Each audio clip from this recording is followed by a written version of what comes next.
is CNN Breaking News. Hello and welcome. I'm Lynda Kinkade coming to you live from CNN's world headquarters in Atlanta.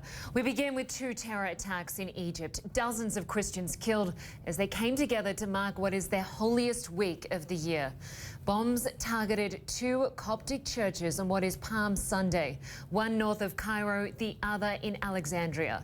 More than 35 people were killed, around 100 people wounded. Now the terror group ISIS says it's responsible for the carnage. Well, let's get the latest. CNN's Ben Wedeman is following the story from Turkey and joins us live. Ben, these 2 churches attacked the start of what is the holiest week on the Christian calendar in the lead up to Easter. What can you tell us about these attacks?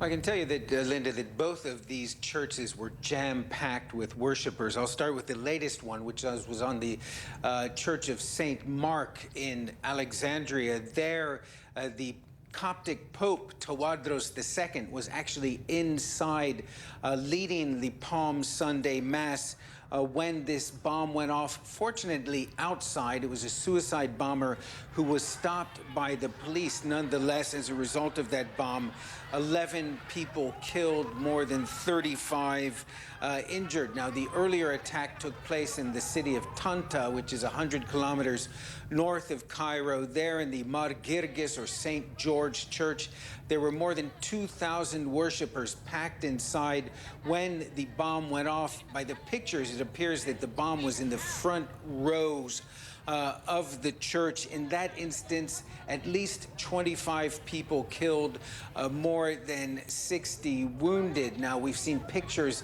of the aftermath, and you see that just the pews have been blown all over the place. There's blood smeared all over the floor and the columns of the church. And in the aftermath, we've seen real anger by Coptic Christians at what they see as a failure by the security services to protect them.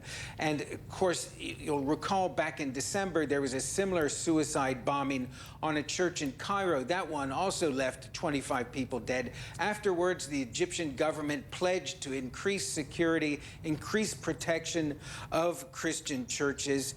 But after this, there are many Coptic Christians who are asking what on earth the government was actually doing. We've seen video of the head of security in Gharbiya province. That is where Tanta is located, inside the church, being beaten by an angry mob. He has subsequently been relieved of his duties. And against the backdrop of all this, keep in mind that Pope Francis is scheduled to visit Egypt at the end of this month. That's Lynda? right. Yeah, just in a matter of weeks. And Ben, the reports that we're hearing is that a suicide bomber is responsible for at least one of those attacks, and ISIS is claiming to be behind it. What are they saying?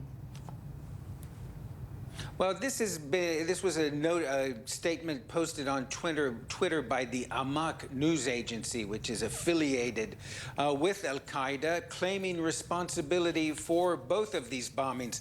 Now, this is interesting because there have been hundreds of bombings, attacks, and whatnot in Egypt till now, but this is the first one where they so quickly claim responsibility. And of course, we know ISIS has a very large presence, for instance, in the Sinai province, where they've been waging a years-long struggle, fight against the Egyptian government. There, of course, is another area where Christians have felt the brunt of terrorism. In February, more than 150 Christian families fled the Sinai after repeated attacks and kidnappings. Amnesty International, for instance, put out a report saying the Egyptian government has failed in their duty to protect the Christians of the Sinai, and now it appears they've also failed when it comes to the Christians in the rest of Egypt. All right, Ben Wedeman staying across the door for us there in Turkey. Thank you very much.